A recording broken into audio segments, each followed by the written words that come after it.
You ask Tiger to calculate. This deals with linear inequalities with one unknown.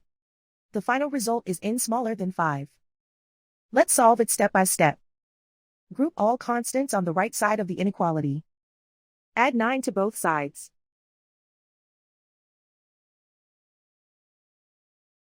Simplify the arithmetic.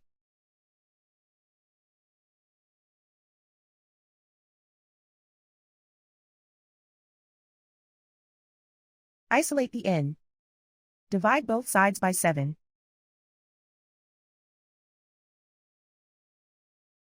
Simplify the fraction.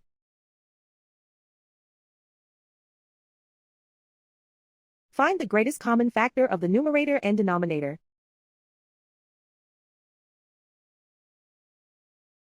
Factor out and cancel the greatest common factor.